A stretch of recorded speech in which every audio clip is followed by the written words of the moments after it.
Queridos, vamos abrir a escritura em Efésios capítulo 4. Vamos lá. Efésios capítulo 4. Quero ler com vocês do versículo 1 ao versículo 6. Já estamos algumas semanas nessa porção e vamos prosseguir então.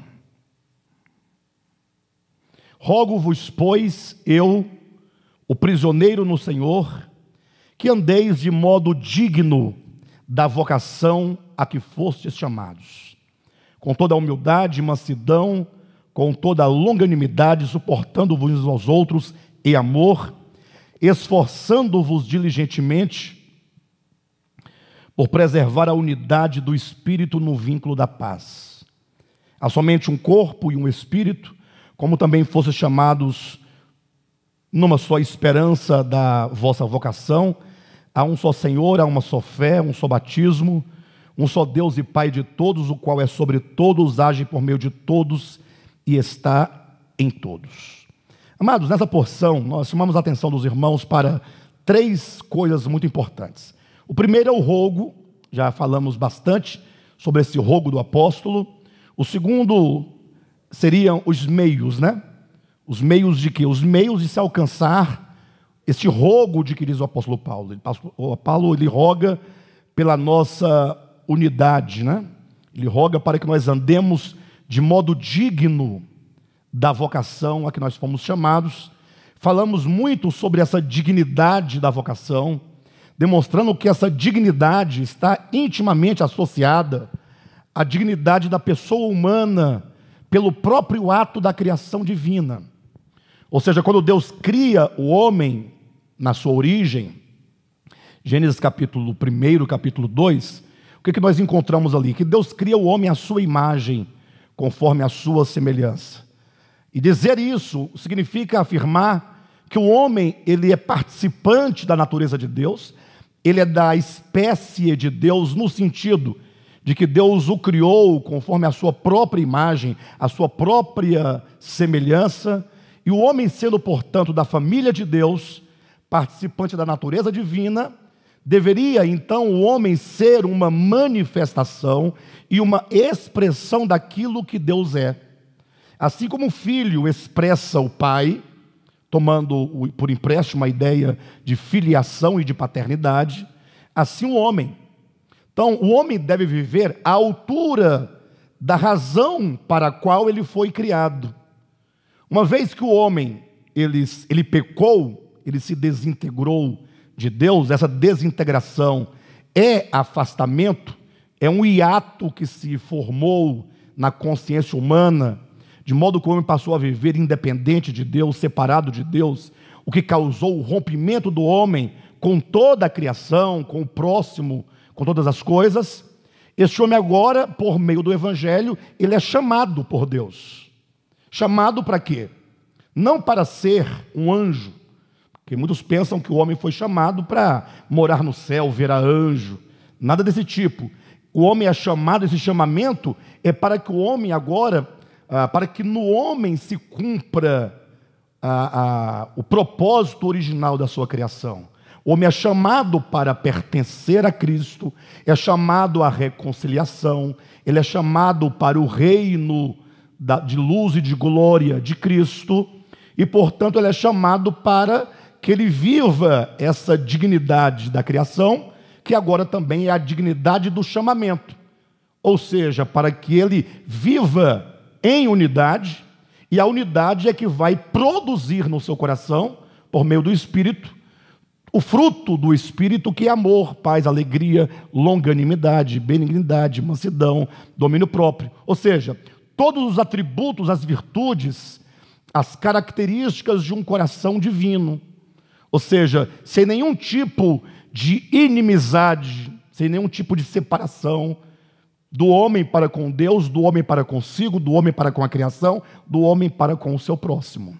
Perfeito? Por isso que Paulo diz, nos versículos 2 e 3, que o modo de andar, a maneira de andar de modo digno, os meios é com humildade, com mansidão, com longanimidade e suportando uns aos outros. Então veja que esses 4 pontos que ele coloca: a humildade, a mansidão, a longanimidade e o suportar uns aos outros, essas 4 características estão para um coração em unidade, um coração em amor, o que se opõe a qualquer tipo de espírito faccioso. Lembre-se, todo tipo de facção, qualquer tipo de divisão, ela procede do ego, não procede de Deus. E aí chegamos no versículo 4, nos versículos 4 a 6, em que nós denominamos aqui o princípio da unidade, ou que sejam os princípios da unidade, e é sobre isso que eu quero conversar com os irmãos essa noite. Quando Paulo diz, no versículo 4, há somente um corpo e um espírito, como também fostes chamados numa só esperança da vossa vocação. Versículo 5, há um só Senhor, uma só fé, um só batismo. Versículo 6, há um só Deus e Pai de todos, o qual é sobre todos, age por meio de todos e está em todos. É uma porção que é como se Paulo estivesse argumentando a nós o porquê que nós precisamos dessa unidade. Ou seja, ele mostra que a unidade, enquanto princípio, ela é algo necessário. São princípios necessários. Quando diz que são necessários, significa que é impossível que você tenha unidade sem o reconhecimento desses princípios.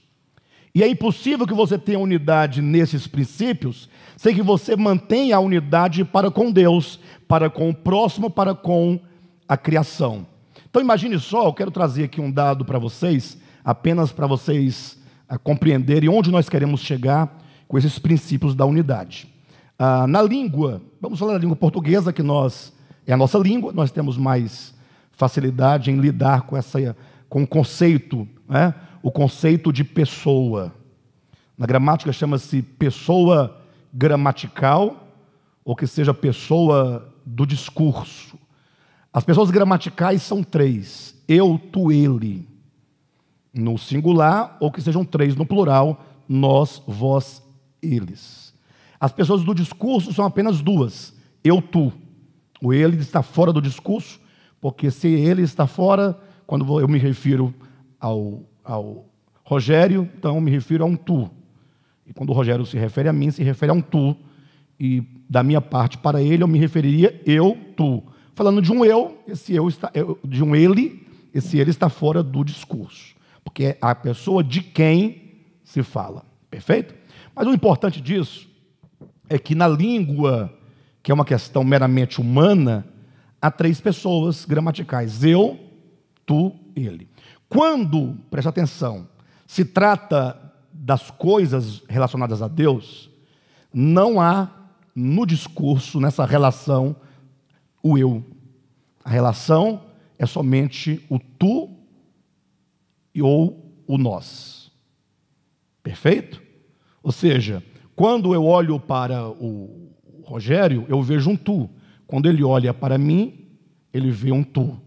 E quando eu quero me referir a mim, devo sempre me referir como nós. Esse é um princípio. Como os princípios que Cristo ensina, dizendo, Pai nosso, o pão nosso, porque é um princípio de unidade. O eu, segundo a Escritura, é somente o eterno. Ele é o eu, porque ele é o absoluto. Dele se pode dizer que ele é. De mim não pode se dizer que eu sou. Porque a minha importância só está no coletivo. A importância do indivíduo só está no todo. E quando eu estou no todo, não pode ser eu, tem que ser o quê? Nós. Vocês entendem isso ou não? Agora, cuidado, isso aqui é apenas uma questão de princípio filosófico e espiritual. Não tem nada a ver com a gramática, com a língua, tá bom? Vai sair por aí dizendo que agora nós ensinamos que não tem mais o eu nas pessoas gramaticais. Não é isso que eu estou dizendo. Tá bom? Eu expliquei a gramática para dizer que a língua diz eu, tu, ele, mas do ponto de vista do espírito, das coisas divinas, só existe o eu, é o divino, o tu é o outro, e quando se refere a mim, é sempre o nós. Porque quando eu se referindo a mim, uso nós, eu estou me incluindo num todo. Ou seja, eu sou parte de algo maior. Se eu usasse o eu nesse sentido, não é que você não pode mais, a partir de hoje, falar, eu quero tomar uma água. Não é isso. É no sentido do entendimento da unidade. Por isso que nós vamos encontrar sempre, quando Cristo diz, o nosso Pai Celestial, o vosso Pai Celestial, o pão nosso, sempre essa ideia de unidade. Por isso, quando chega aqui, o apóstolo Paulo, ele roga para que nós andemos segundo esse princípio de unidade, que é a vocação, a dignidade da vocação a que nós fomos chamados. Ele mostra os meios e aí ele começa agora a trazer uma série de argumentações. Por que que nós devemos andar segundo esse princípio de unidade? Ele fala, porque há somente um corpo. Ou seja, imagine vocês que a despeito de quantas inimizades nós temos, de toda sorte, a inimizade mesmo, essa mais conhecida como inimizade mesmo, a inimizade entre duas pessoas, né?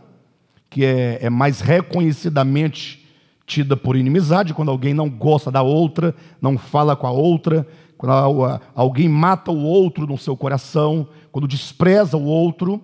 Mas há uma série de outras inimizades. Ora, existem inimizades entre religião e religião, porque cada religião, querendo ser a detentora absoluta de Deus, a religião que quer ser a detentora absoluta da salvação, que quer ser a detentora absoluta da verdade, se põe em inimizade contra todas as outras religiões. Até porque a religião é uma criação antropológica. Não tem nada a ver com Deus diretamente. Embora a religião se refira muitas vezes a Deus, a religião é uma criação humana. São os homens que criam suas religiões, razão porque há diversas religiões, cada uma vinculada à sua própria cultura, sua própria visão de mundo. E, de certo modo, Deus respeita as religiões, todas elas, no sentido de que Deus se aproveita desse instrumento e aparelho humano para, de alguma maneira, manter as pessoas sob certa proteção, sob certo cuidado. Mas lembrando que o próprio Cristo declara que a religião, enquanto um curral de proteção às ovelhas, não é o lugar adequado nem definitivo para as suas ovelhas. Por isso que ele diz lá em João capítulo 10, que ele havia estava ali chamando no judaísmo as suas ovelhas, para saírem do aprisco do judaísmo. E ele diz então, tenho ainda muitas outras ovelhas que não são deste aprisco, referindo-se ao aprisco da lei, ao aprisco mosaico do judaísmo. E ele diz, a mim convém conduzir todas as minhas ovelhas de todos os apriscos, conduzi-las aos pastos verdejantes. E aí ele diz, então haverá um só rebanho e um só pastor. Então veja que o caminho do evangelho, o fim do evangelho é a unidade absoluta. Então, enquanto nós estivermos aqui lutando por algo que seja particular, seja a sua fé particular, seja a sua igreja particular, seja a sua ideia particular, todas essas lutas a despeito da boa vontade e sinceridade de todos, isso acontece numa base de divisão, numa base de rebelião, numa base de não aceitação do todo. Vocês entendem o que eu estou dizendo? Infelizmente nós vemos muita boa vontade e muita luta e muito esforço por algo supostamente positivo, mas na base da divisão. Então, esse rogo do apóstolo para que andemos de modo digno é um clamor, uma solicitação, como quem diz, olha, no final, entenda, haverá um só corpo. Não pense você que haverá 2 corpos, 3 corpos. Lógico, aqui fala sobre o corpo de Cristo. Mas imagine você, o que será o corpo de Cristo na sua totalidade, na sua plenitude na eternidade? Pense comigo. Se Cristo, ele é o cabeça de todas as coisas criadas, ele não é somente o cabeça da igreja, ele é o cabeça da igreja, mas ele também é o cabeça da criação, do cosmos. Colossenses capítulo 1 nos deixa claramente que Ele é o cabeça da igreja, Ele é o cabeça da criação, ou seja, para que em todas as coisas, não somente vinculado à igreja, para que Ele tenha a primazia em todas as coisas, para que Ele seja a plenitude de todas as coisas, para que Ele seja a plenitude em todas as coisas, e que todas as coisas ganhem a plenitude nele. Então é preciso que nós entendamos que o Evangelho não é uma mensagem facciosa para construir uma nova humanidade que seja apenas uma parte do todo. Não sei se vocês estão conseguindo me entender, mas sempre se ouve o Evangelho assim: olha, Deus vai pegar vocês aqui e vai levar para tal lugar e o resto Ele vai jogar tudo no lago de fogo. Essa ideia já passou pela cabeça de vocês alguma vez?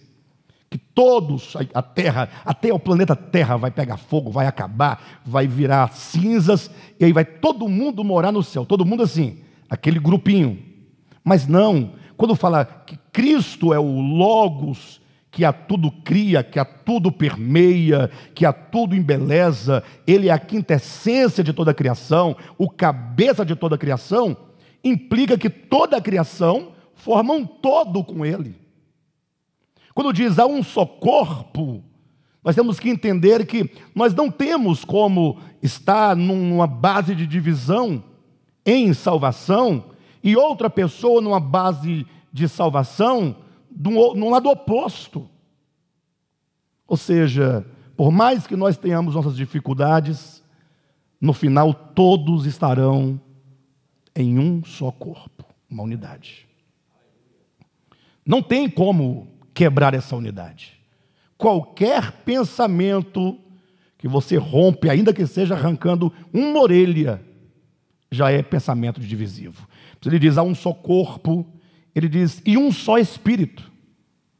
Ou seja, o mesmo Espírito que está em todas as coisas criadas, está em mim, está em você. Por isso que é muito complicada essa questão.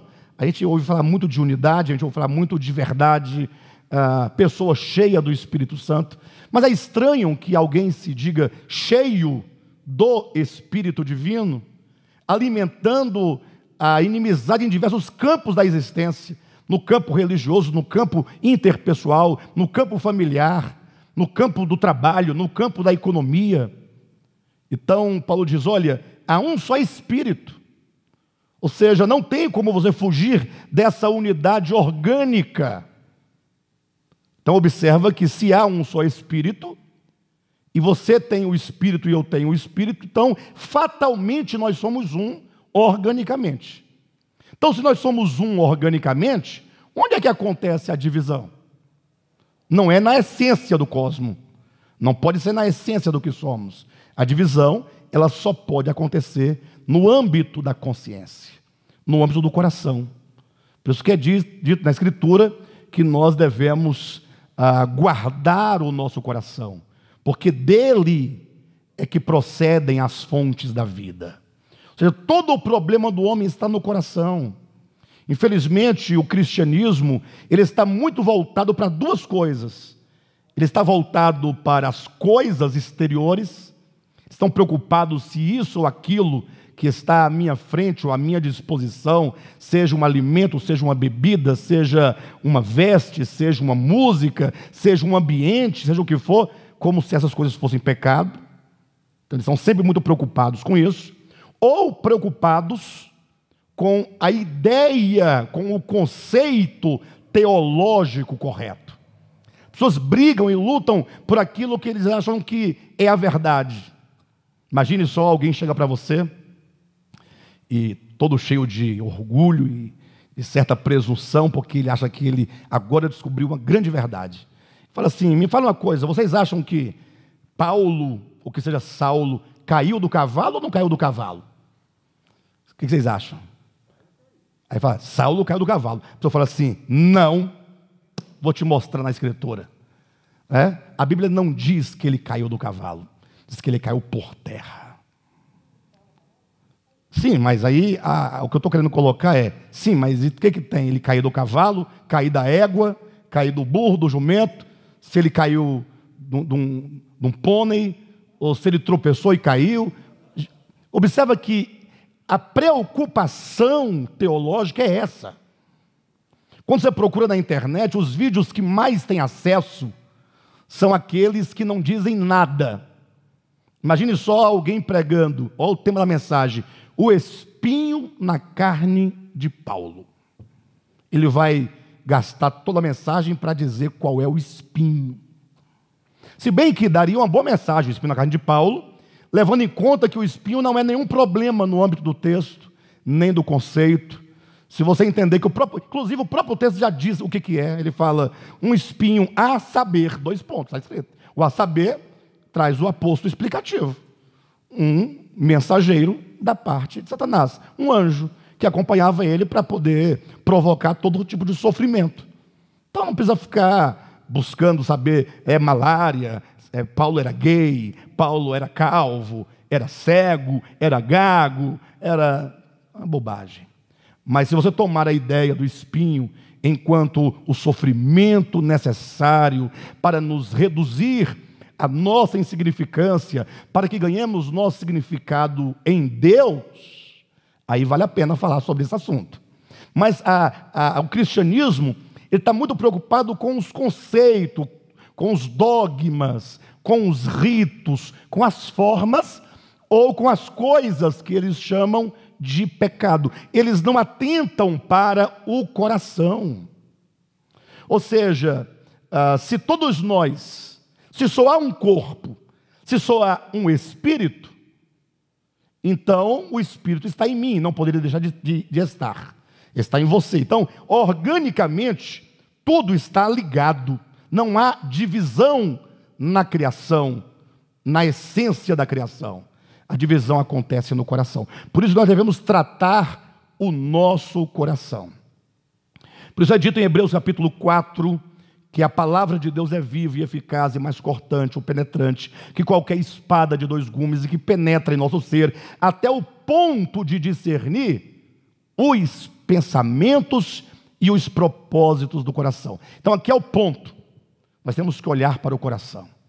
A vida cristã, ou qual nome você queira dar, a vida religiosa, no sentido positivo da palavra, ou que seja a espiritualidade, use o nome que você queira usar, está vinculado intimamente ao nosso coração. Nós temos que ter o coração constantemente sob juízo, julgando-nos a nós mesmos, julgando as nossas intenções. Isso porque não raras vezes, dizia que domingo, nós procedemos com inimizade, mas nós não dizemos que é inimizade. Nós justificamos dizendo que assim nós agimos em nome da verdade, em defesa da verdade, para a preservação da verdade. Todas as divisões que já ocorreram, elas nunca acontecem senão no âmbito, senão deixando uma cicatriz. Começa uma discussão para saber o que é a verdade, então parece que você está buscando a verdade, não é? Qual é o resultado posterior? 2 pessoas que não se conversam, 2 pessoas que não podem mais se encontrar, 2 pessoas que não podem mais assentar à mesa. Eu falo daquilo que nós, todos homens, já vivemos, e que nós, tendo vivido, nós não queremos mais viver isso. Nós temos que ser aqueles que promovem a paz. Nós temos que promover, sempre buscar promover a unidade. Não significa você concordar com o engano, mas discordando do engano, você não é obrigado a gerar nenhum tipo de rompimento, nenhum tipo de inimizade, nenhum tipo de facção. Temos que pensar muito nisso. Paulo diz, há um só corpo, há um só espírito, como também fostes chamados numa só esperança da vossa vocação. O que é a nossa esperança? A esperança não é aquilo de que nós participaremos eternamente? A esperança não é aquilo que nós desfrutaremos plenamente quando tudo estiver encerrado? A esperança não é o alvo para o qual nós estamos caminhando? A esperança não é aquilo que está por vir? Sim ou não? E o que é isso que está por vir, que nós tanto esperamos, aguardamos? Quando as pessoas leem esse texto e rasamente conclui: ah, é a salvação. Não é assim? Salvação. Pastor, mas a nossa esperança não é a salvação? É. Mas quando você fala salvação, será que você não está pensando na sua salvação, da sua mãe, da sua tia, dos seus amigos, em detrimento a tantas pessoas que você próprio diz que não devem ser salvos? E não devem por quê? Ah, porque é homossexual, porque é católico, porque é muçulmano, não é porque bebe cerveja. Pastor, mas me fala uma coisa. Eu vejo muito comentário, mas se essas pessoas não largarem isso, serão salvas? Assim mesmo? Observa que não é se largarem serão salvas ou serão condenadas. Porque ninguém é salvo porque deixa isso ou aquilo. Salvação não acontece como um fenômeno externo, porque eu deixei de fazer isso ou aquilo outro. Salvação é um acontecimento na alma e no coração da pessoa. E, portanto, você e eu, a despeito da sua religião, a despeito dos seus modos, dos seus costumes, das suas práticas, só seremos salvos se o nosso coração for salvo de todo princípio de divisão. Não é porque você parou de beber, parou de fumar e parou de dançar um forrozinho que você está salvo. Pelo contrário, você talvez tenha apenas mudado, não é? As suas atividades, mas tudo é externo.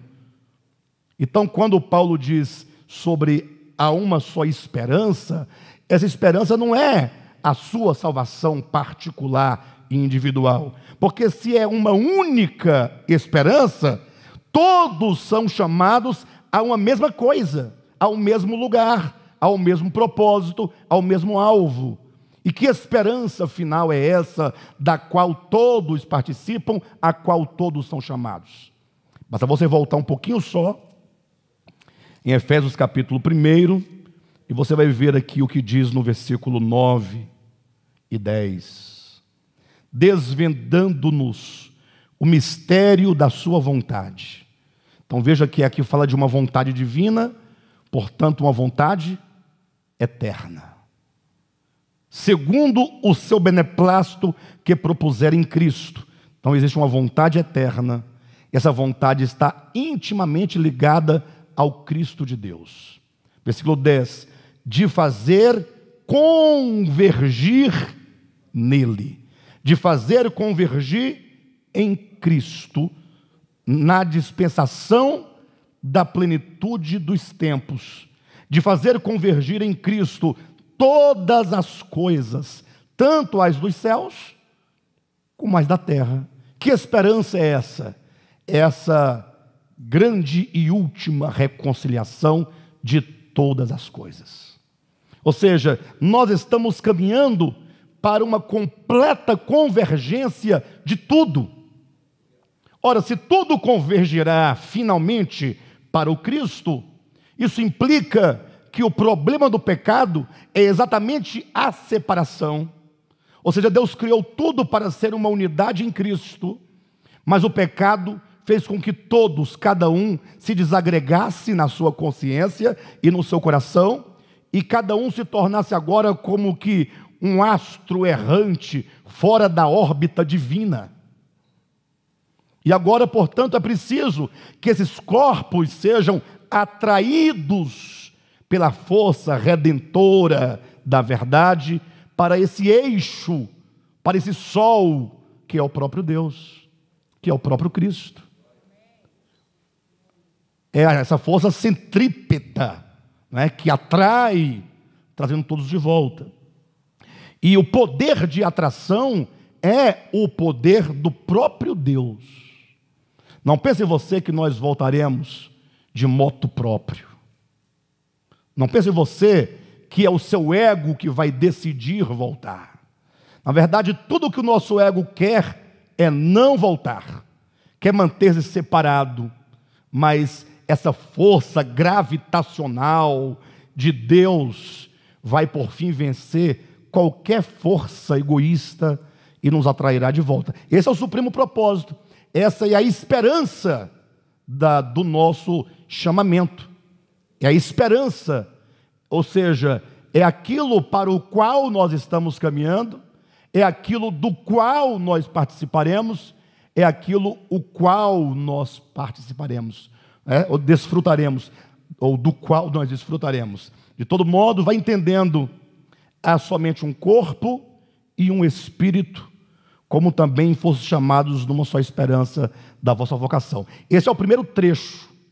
Vocês percebem que existe uma divisão nesses elementos? Há um só corpo, vírgula, e um só espírito, vírgula, como também? Sim ou não, pessoal? Há um só corpo e um espírito, vírgula, como também? Então esse e como também estão unindo três coisas. Um só corpo e um espírito, como também uma só esperança da vocação. Ponto vírgula. Começa um segundo trecho. Há um só Senhor. Então, esse primeiro trecho, corpo, espírito e esperança, fala dessa unidade do homem no cosmo com Cristo em Deus. Este corpo é uma unidade só. Quando o homem se desagrega no coração, ele quer ser um corpo separado. Ele quer ser uma entidade separada. Ele quer ser uma coisa separada. Isso por não discernir que o único Espírito é que nos faz esse único corpo. E agora, embora estejamos nós desagregados, estamos caminhando de volta para esta unidade, que é a esperança do chamamento. Eu sei que existem muitas pessoas, eu quero tocar nesse ponto novamente, pela urgência do assunto. Há muitas pessoas que estão feridas por causa, foram machucadas, no sistema religioso das igrejas evangélicas. Pessoas que outrora se doaram tempo, doaram dinheiro, doaram talentos, investiram suas vidas em igrejas evangélicas, mas que de repente sofreu um golpe. O sistema religioso maltratou até que aquela pessoa morreu, e a pessoa se revoltou, e ela se tornou agora um anti-igreja local, um anti-comunidade. É o que se chama comumente de desigrejados. Entenda, porque sempre quando eu falo desse assunto, as pessoas me questionam, sempre. Quando eu falo de desigrejado, eu falo daqueles que, por qualquer que seja o motivo, chegou a um ponto de desenvolver um espírito anti-comunidade, um espírito de oposição. Eu não me refiro aos que não congregam por questão de distância, não me refiro aos que não congregam por uma questão de saúde, não me refiro àqueles que não se reúnem por não haver um local saudável onde se reunir. Eu estou me referindo àqueles que desenvolveram um espírito de ojeriza contra a comunidade. Pessoas que chegaram a uma conclusão que toda forma de comunhão, de coletividade, de ajuntamento é perverso. E eu concordo que existem muitos, se não uma grande parte de comunidades, cuja congregação e reunião leva para o mal, faz mal para você. Eu sei disso. Mas o fato de haver isso não significa que não deva haver um local onde você possa desenvolver a sua comunhão. Nós sozinhos não chegaremos a lugar nenhum. Está fora do princípio de unidade o isolamento pessoal. Nós somos seres sociais, nós somos seres interpessoais. Não temos como viver, não faz parte da ideia de amor a ideia do isolamento. É verdade que quando o grupo faz mal para a sua vida humana, para a sua vida social, para a sua vida espiritual, você deve evitar aquele lugar. É verdade, com certeza. Entretanto, nós não podemos nos tornar contrários àquilo que é saudável e verdadeiro. Por exemplo, interessante que quando as pessoas discutem a Bíblia, veja esse exemplo. Há muita gente disposta a discutir o seguinte. Quem já ouviu, eu vou colocar num ponto bem nevrálgico. Eu vou colocar num ponto aqui, é para arrebentar logo meio mundo. O conceito de família. Já ouviram essa discussão? Conceito de família. Família é a união de um homem com uma mulher que geram filhos. Macho e fêmea geram filhos. Aí vão para o texto bíblico de Gênesis 3 e vão para a Constituição Federal de 1988. Apresenta, grita, cresce, xinga, briga, está em defesa de algo da palavra, certo? Ok, muito bom. Eu não quero entrar nos méritos dessa discussão, tá? Não vou me envolver.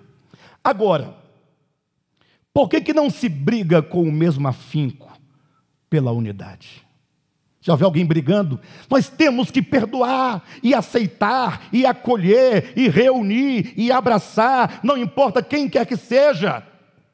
Já viu alguém discutindo isso? Brigando pela unidade?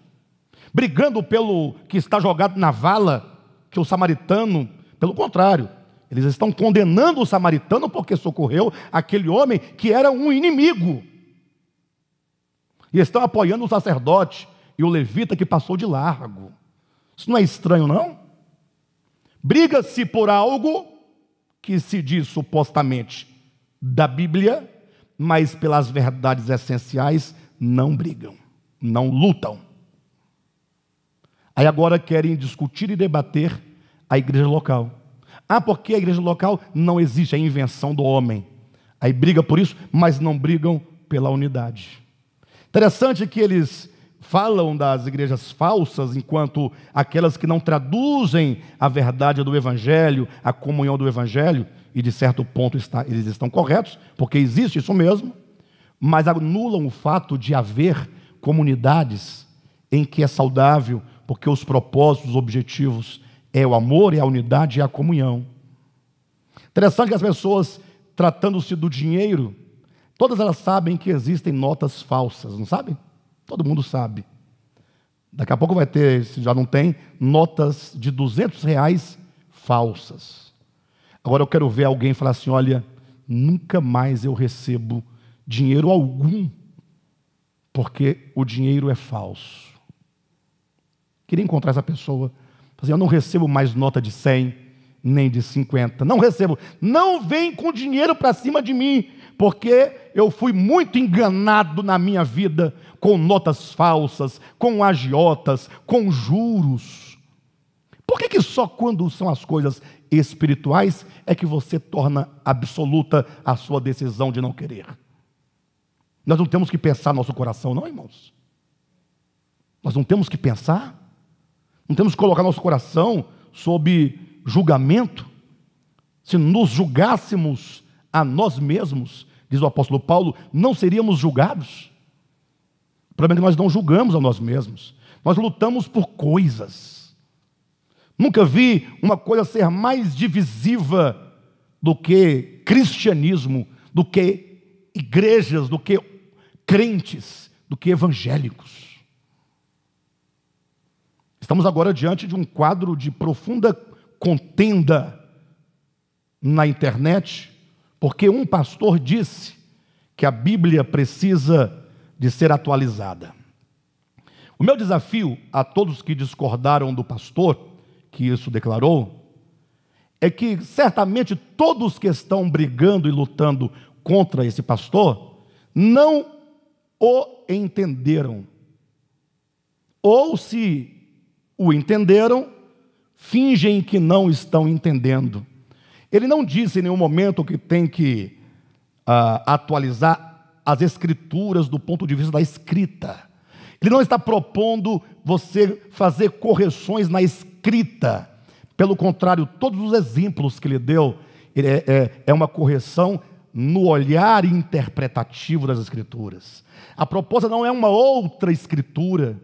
Não há problema com a Escritura. Ele é claro, o problema está na leitura que você faz da Escritura. Vocês entendem? E ele pega e cita exemplos tão claros que não tem nem que ter discussão. Qualquer pessoa sóbria sabe do que ele está dizendo e sabe que é verdade e concorda. Basta você perguntar para qualquer um desses crentes, qualquer um que está brigando, qualquer um, sem exceção: você guarda o sábado? Ele vai dizer não. Você come carne de porco? Não. Então você tem um olhar interpretativo da Bíblia atualizado. Que a Bíblia manda você guardar o sábado. Ou melhor, manda que se guarde o sábado. A Bíblia ordena que não se coma carne de porco. E você encontrou esse texto, e você, pela própria Escritura, encontrou ela se atualizando. Ela própria se atualiza. A Escritura se atualiza. E se ela continuasse até hoje a ser escrita, continuaria se atualizando sempre. Não precisa que ninguém venha aqui e tire um versículo da Bíblia e reescreva. É questão de você interpretar se aquele princípio, se aquele mandamento, se aquele estatuto é aplicável ou não aos nossos dias. Pastor, a vontade de Deus é uma só e Deus não muda. Será que essas pessoas que assim dizem são más ou são ignorantes? Eu prefiro acreditar que sejam ignorantes. A própria Escritura diz: foi dito assim, eu, porém, vos digo de outra maneira. Deus não muda na sua essência, no seu coração, na sua vontade eterna. Porém, a Bíblia, por ser um livro histórico, ela transita por várias dispensações, por vários lugares, por várias culturas, de modo que por meio dessas coisas fugazes e passageiras, Deus vai ali minimamente revelando as coisas essenciais e eternas. Somente o essencial permanece. Tudo que é invólucro temporal, histórico, vai deixando para trás, vai saindo, vai perdendo, mas a essência vai se mantendo viva. Olha o que Paulo disse em certa ocasião. Ele fala: o resumo, a suma, a essência da lei é o amor. O cumprimento da lei é o amor. Você pode guardar os mandamentos todos, mas se você não ama, você não guarda nada absolutamente. Porque eu não trabalho aos sábados, não como carne de porco, porque eu dou meu dízimo, porque eu uso véu, porque pratico lava-pés. Não serve para nada. Absolutamente nada. Por isso que Paulo vai dizer em 1 Coríntios, capítulo 13, que você pode fazer o que você quiser. Você pode ter o dom que você quiser ter. Você pode até se tornar um Marte, entregando o seu corpo para ser queimado. Não serve para nada. Nada absolutamente. Sua igreja não serve, a Bíblia não serve, a sua fé professa não serve, seus jejuns não servem, suas orações não servem, seu batismo não serve, carteira de membro não serve. Nada serve sem amor. E se tem amor, você tem o quê? Tem tudo, porque Deus é amor. Interessante como que as coisas são. Então, as pessoas não estão muito preocupadas com a unidade. Elas não estão entendendo que só tem um corpo, um só espírito, uma só esperança da nossa vocação. A segunda parte diz: há um só Senhor, uma só fé e um só batismo. Ou seja, um só Senhor já implica claramente que ninguém tem o direito de, em nome da verdade, julgar o outro. Ninguém pode julgar o outro, porque só tem um Senhor. Todos estão debaixo de um mesmo senhorio, de um único cabeça. Todos prestarão contas ao Senhor. Todos. E quando diz há uma só fé, essa fé é a fé essencial do Evangelho. Não são as coisas que os homens agregam ao Evangelho. Os homens são muito tendenciosos a agregar coisas ao Evangelho. O Evangelho hoje é visto como uma somatória de coisas, e cada um vai associando alguma coisa à verdade. A verdade é Cristo, a verdade é aquilo que Ele realizou. Por que Cristo é a verdade? Mas não é um Cristo a verdade em detrimento de uma religião. Eu não sei se eu consigo transmitir as minhas ideias, mas pense comigo. O cristianismo fala, nós temos o Cristo. As religiões não, elas estão condenadas porque não tem o Cristo. Como assim? Tem o Cristo, não tem o Cristo? O que é ter o Cristo e o que é não ter o Cristo? Essa é a pergunta a ser feita. O Cristo é o Senhor.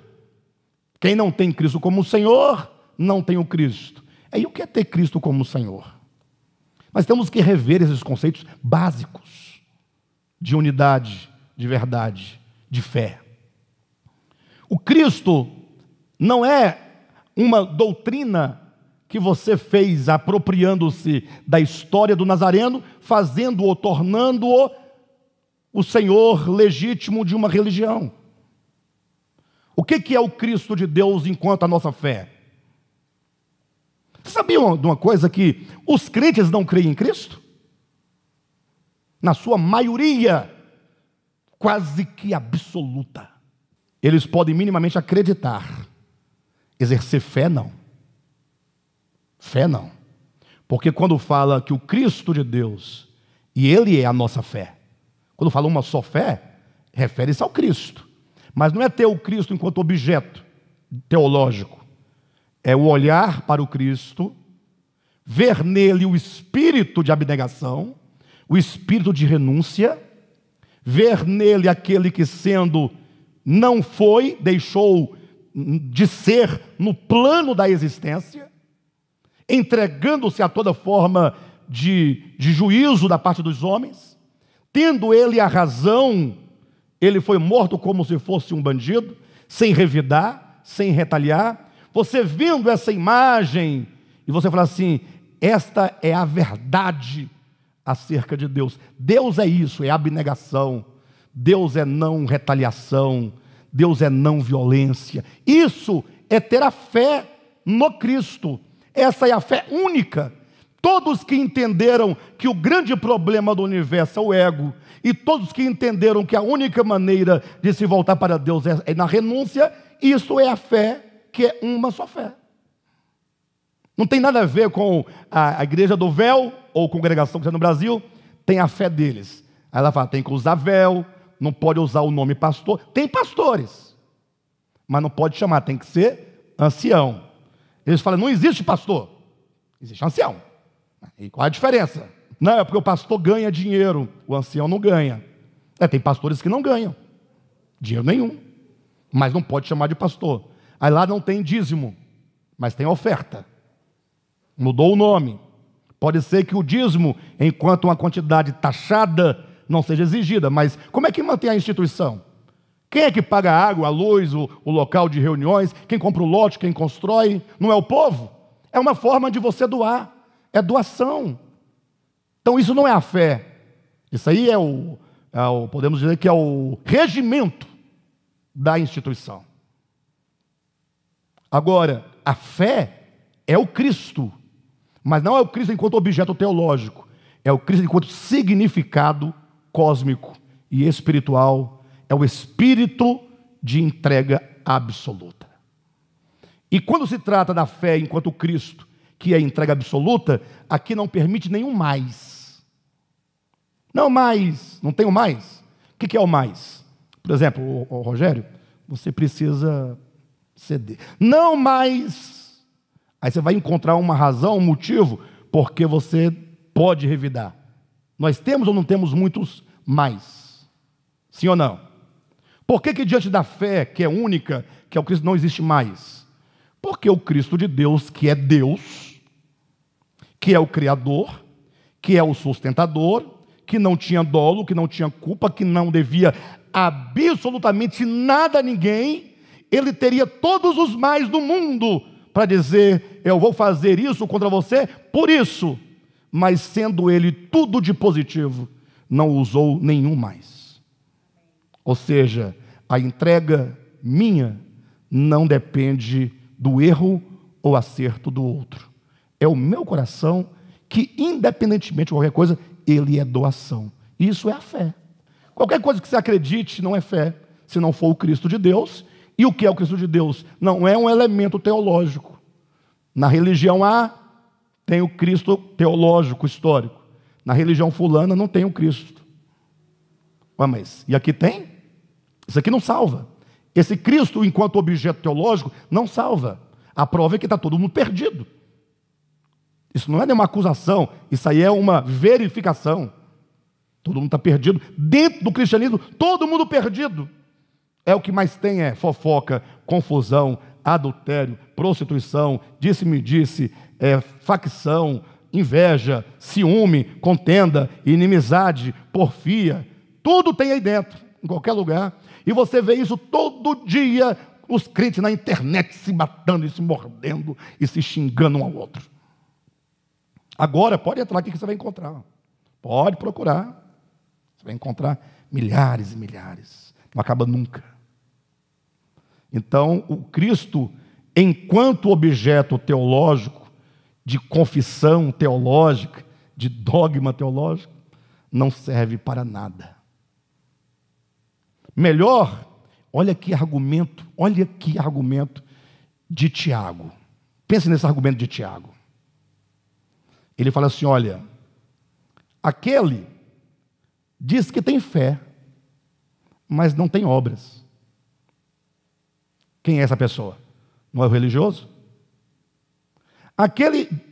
Ele não diz que tem fé, não está defendendo fé nenhuma, mas tem as obras. Qual é que está com a verdade? Olha o raciocínio. Ele está dizendo, não adianta você falar que você tem um Cristo, que você tem isso, tem aquilo outro, porque isso não resolve nada. Agora, pare de falar e que não tenha o objeto dogmático, mas que tenha o Espírito do Cristo. Então, o problema do cristianismo é que ele é uma invenção humana, uma criação humana. Os cristãos genuínos estão fora do cristianismo, na sua maioria. Mas tem cristãos no cristianismo também. Mas ser do cristianismo não é garantia nem prova de que alguém é cristão. Entenderam bem? Então, quando diz há um só Senhor, que é o Cristo, uma só fé, um só batismo, e o pior é que quando chega nesse ponto, é um ponto que fala de unidade, né? E aqui se cria a grande divisão. Um só batismo, mas vamos discutir, é uma só forma de batismo, ou seja, só é válido se for por imersão. O aspersão não vale. Entenderam? Começou uma contenda, uma divisão no texto, a partir do texto que está dizendo para não fazer isso. E é capaz que daqui a pouco alguém vai mandar um zap para mim. Pastor, mas e aí? Um só batismo quer dizer o que mesmo? Aí outro fala, não é uma só forma. Aqui é um só batismo, é uma só vez. Só pode batizar uma vez. Batizou, está batizado. Se batizar uma segunda vez, está profanando. Então, é só uma vez. Na vida. Entende? Um só batismo quer dizer o seguinte, olha para mim. A humanidade desintegrada de Deus, ou uma consciência que foi desenvolvida separada de Deus, ou um coração que quer ser de si mesmo fora do todo, que é Deus e a sua criação, a Bíblia chama isso de velho homem. Velho homem quer dizer, o homem desintegrado de Deus é velho. Entendeu ou não? Sim? O que fazer com esse velho homem? Entenda, o velho homem não é você. Enquanto espírito criado, essência. Enquanto alma criada, essência. Enquanto corpo criado, essência. Isso não é velho homem. Quer uma prova? Quando alguém aqui na terra é um descrente, do ponto de vista teológico, tá? Voltei para o teológico. Ele está lá, vidona velha, pecadorzão, velho. Ele não tem espírito, alma e corpo, como todo mundo tem? Ou não? Ou muda alguma coisa? Quando ele se converte ao Evangelho e nasce de Deus, ele não continua sendo, ele muda a essência dele? Muda o quê? O coração. Mas o que é o coração? O coração diz respeito à sua, primeiramente à sua mente, à sua maneira de ver, de interpretar. Consequentemente, a sua maneira, sua percepção, sua inteligência, sua razão, afeta diretamente as suas emoções e suas vontades, que uma vez alteradas, faz com que você agora viva e haja no mundo de um modo diferente, de um modo novo, novo homem. Perfeito? Então, quando Deus olha para esse homem velho homem, desintegrado, que diz respeito a um coração ou uma consciência, então, isso aqui não tem jeito, tem que morrer. Não tem como reformar uma consciência caída. Não tem como você reformar um coração perdido, um coração que não ama. Por isso que é dito, eu vos darei um novo, outro coração. Vos darei um novo espírito. E o que fazer, portanto? Isso que é velho, essa velha maneira de pensar, de interpretar e que nos leva a agir no mundo, precisa de morrer e ser sepultada. Essa é a figura para dizer, acabou. Perfeito? Um só batismo é uma só morte, um só sepultamento. Ou seja, quando alguém experimenta isso, ele está sendo afetado diretamente a partir da morte de Cristo. A morte do Cristo na cruz é o fazer morrer essa velha natureza. Por isso que ele reduziu a vida e a existência, mente, vontade e emoção do homem, Jesus de Nazaré, que era o último Adão, a uma obediência absoluta. Pai, está tudo consumado. Ou seja, o homem que veio lá de Adão, chegou à experiência plena de completa rendição, sem nenhum tipo de mais.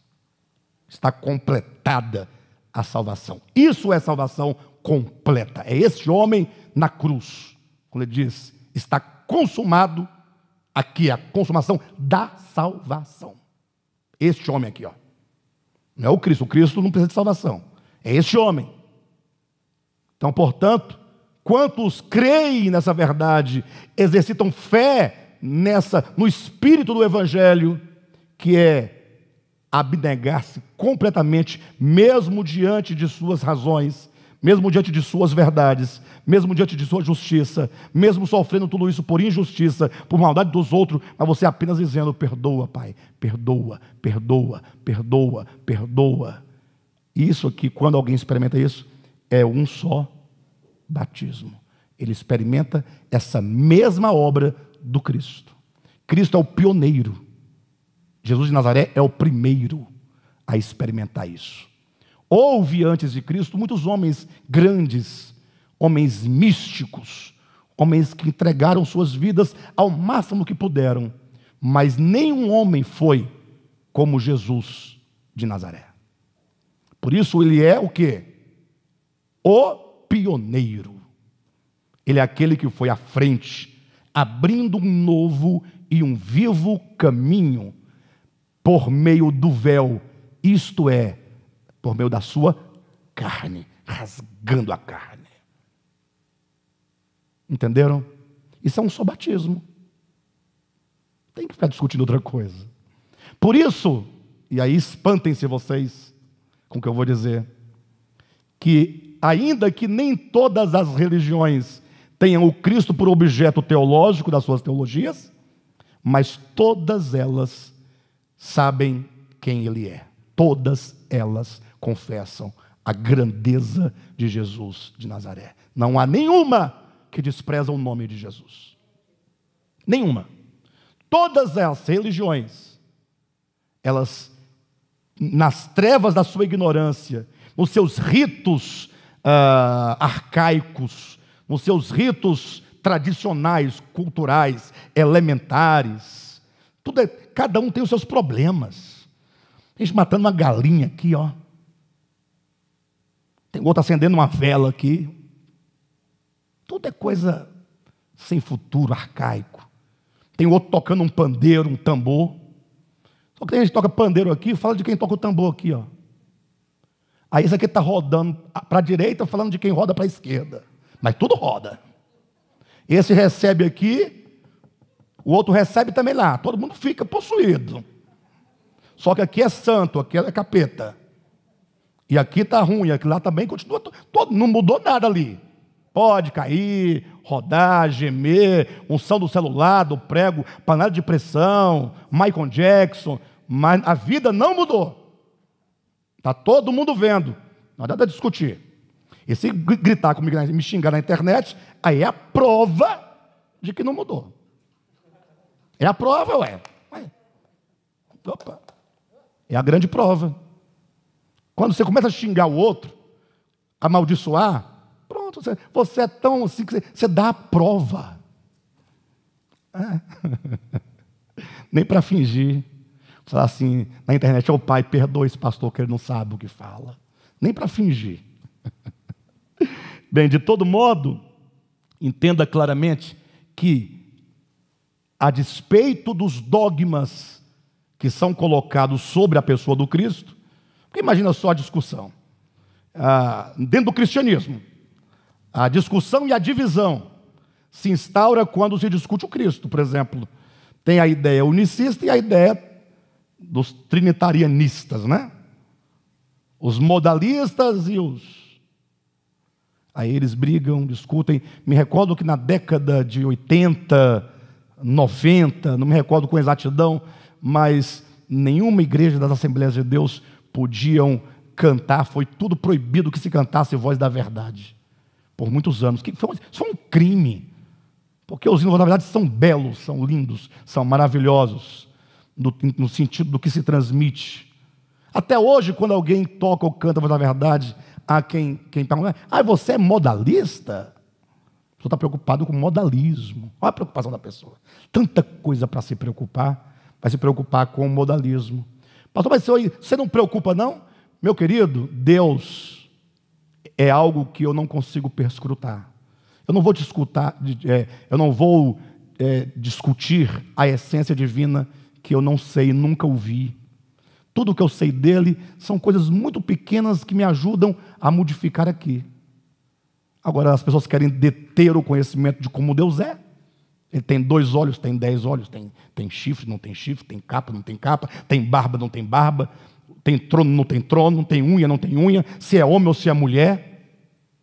São essas as discussões que não agregam e não levam nada e ninguém a lugar nenhum. Há um só batismo, há um só Senhor, uma só fé, um só batismo. Por último, versículo 6, há um só Deus, Pai de quantos? De todos. Acredita que um dia eu lendo isso aqui para uma pessoa e explicando, sabe o que ela disse para mim? Mas aqui, esse Pai de todos é Pai dos salvos. Eu concordo que existem pessoas, enquanto filhas de Deus, que não estão na posição de filhas de Deus, é verdade. E tem muita gente. E muitos de nós. Perfeito? Eu não estou dizendo que está tudo certo, não. Mas esses filhos errantes, o filho pródigo vai voltar para a casa do pai. Porque a força e o poder da vida que está nele é maior do que qualquer treva, que é puro engano e ilusão. Por isso que há um só Deus e Pai de todos, o qual é sobre todos, age por meio de todos e está em todos. Olha os argumentos de Paulo para demonstrar por que nós devemos, como diz o versículo 3, nos esforçar diligentemente. É um esforço com diligência para a preservação dessa unidade do Espírito, dessa unidade orgânica, no vínculo de quê? Da paz. A igreja, o evangelho, o verdadeiro servo de Deus precisa sempre ser um promotor da paz. Temos que pensar isso. Tá bom? Certamente, Pensando isso e orando sobre essas coisas, tratando nosso coração, nós alcançaremos essa esperança da salvação, essa esperança do chamamento. Tá bom?